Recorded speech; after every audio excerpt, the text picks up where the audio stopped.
Rahul Gandhi parliament അംഗമായി സത്യപ്രതിജ്ഞ ചെയ്യുകയാണ് തത്സമയം.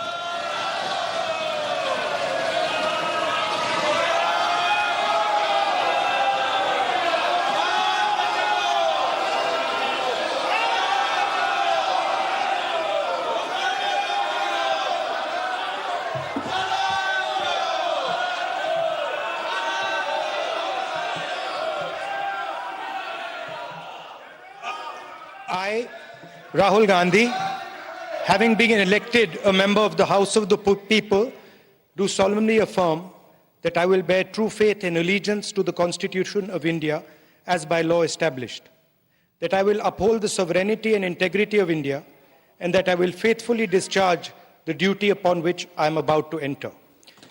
Jai Hind, Jai Samvidhan.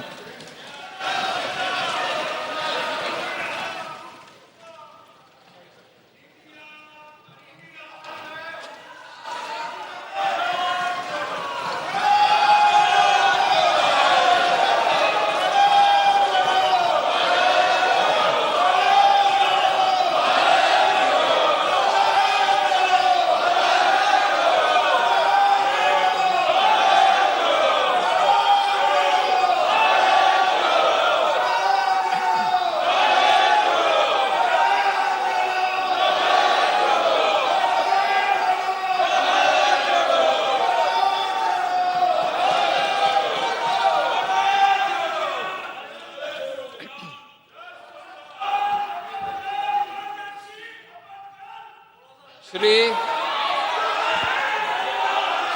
18ാം ലോക്സഭയിൽ അംഗങ്ങളുടെ സത്യപ്രതിജ്ഞ തുടരുകയാണ്. രാഹുൽ ഗാന്ധി MP ആയി സത്യപ്രതിജ്ഞ ചെയ്തിരിക്കുകയാണ്. ഇന്ത്യൻ ഭരണഘടന കയ്യിലേന്തിയാണ് രാഹുൽ ഗാന്ധി സത്യപ്രതിജ്ഞ ചെയ്തത്. സത്യപ്രതിജ്ഞയ്ക്കുടൻ മുഴുവൻ രാഹുൽ ഗാന്ധി ആ ഭരണഘടന ഉയർത്തിപ്പിടിച്ചാണ് ആ സത്യപ്രതിജ്ഞാ വാചകം തന്നെ പൂർത്തിയാക്കിയത്.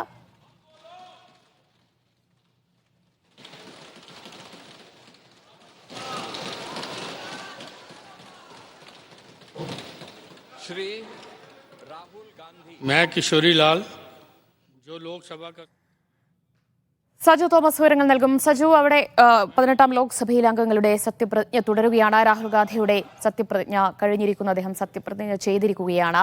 ഭരണഘടന ഉയർത്തിപ്പിടിച്ചുകൊണ്ടാണ് അദ്ദേഹം സത്യപ്രതിജ്ഞ ചെയ്തത്.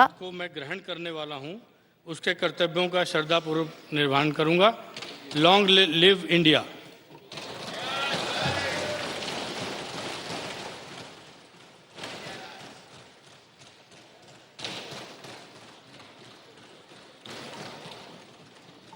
श्री राम भुआल निषाद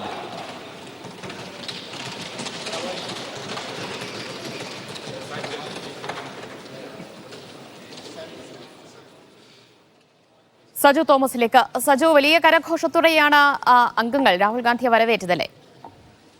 ദിവ്യ, തീർച്ചയായിട്ടും രാഹുൽ ഗാന്ധിയുടെ പേര് പ്രോട്ടേം സ്പീക്കർ വിളിച്ചയുടൻ തന്നെ വലിയ കരഘോഷമായിരുന്നു ഉണ്ടായിരുന്നത്. ഭാരത് ജോഡോ മുദ്രാവാക്യങ്ങളുമായിട്ടാണ് രാഹുൽ ഗാന്ധിയെ മറ്റ് MP-മാർ ആനയിച്ചത്. അദ്ദേഹം ഭരണഘടന ഉയർത്തിപ്പിടിച്ചുകൊണ്ട് ഭരണഘടനയെ സംരക്ഷിക്കുക എന്നുള്ള മുദ്രാവാക്യമാണ് രാഹുൽ ഗാന്ധി പ്രധാനമായിട്ടും ഉയർത്തിയത്. വയനാട്ടിലും അതുപോലെ റായ്ബറേലിലും വിജയിച്ച രാഹുൽ ഗാന്ധി ഒടുവിൽ റായ്ബറേലി നിലനിർത്തുകയായിരുന്നു.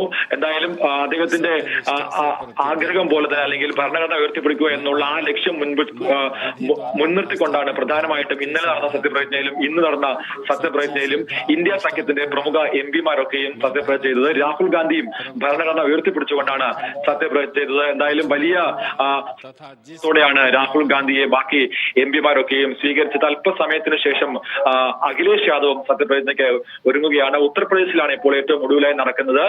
ഉത്തർപ്രദേശ് കഴിഞ്ഞാൽ ഇനി ബാക്കി സംസ്ഥാനങ്ങളുടെ ഏകദേശം എല്ലാ സത്യപ്രതിജ്ഞയും പൂർത്തിയായിട്ടുണ്ട്.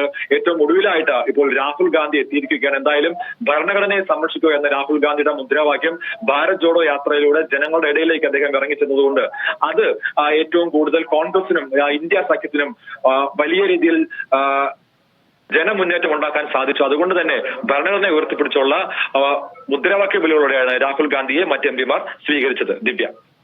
യെസ് സജു, ഇപ്പോൾ പ്രതിപക്ഷ അംഗങ്ങളുടെ സത്യപ്രതിജ്ഞയാണ് തുടരുന്നത്. രാഹുൽ ഗാന്ധിക്ക് പിന്നാലെ അമേഠി MP KL ശർമ്മയും സത്യപ്രതിജ്ഞ ചെയ്തിട്ടുണ്ട്. അഖിലേഷ് യാദവിന്റെ സത്യപ്രതിജ്ഞയും ഉടൻ ഉണ്ടാകുമോ? തീർച്ചയായിട്ടും ഇപ്പോൾ അമേഠി എന്നുള്ള കിഷോരിലാൽ ശർമ്മയുടെ സത്യപ്രതിജ്ഞ കഴിഞ്ഞു. അതിനുശേഷം രണ്ടുപേരുടെ കൂടെ ചെയ്യുമ്പോഴത്തേക്കാണ് ഇനിയിപ്പോൾ അഖിലേഷ് യാദവിന്റെ സത്യപ്രതിജ്ഞ ഉള്ളത്. എന്തായാലും ഉത്തർപ്രദേശിലെ ഒട്ടുമിക്ക യുടെയും സത്യപ്രതിജ്ഞ ഇപ്പോൾ പൂർത്തിയായിരിക്കുകയാണ്. രാഹുൽ ഗാന്ധി, കിഷോരിലാൽ ശർമ്മ, അഖിലേഷ് യാദവ് ഉൾപ്പെടെയുള്ളവർ സത്യപ്രതിജ്ഞ ഇപ്പോൾ പാർലമെന്റിൽ പുരോഗമിക്കുകയാണ്. ദിവ്യ. യെസ്, പാർലമെന്റ് അംഗമായി രാഹുൽ ഗാന്ധി സത്യപ്രതിജ്ഞ ചെയ്തിരിക്കുകയാണ്. പ്രിയങ്ക ഗാന്ധി, സോണിയാഗാന്ധി എന്നിവരൊക്കെ പാർലമെന്റിലെത്തിയിട്ടുണ്ട്.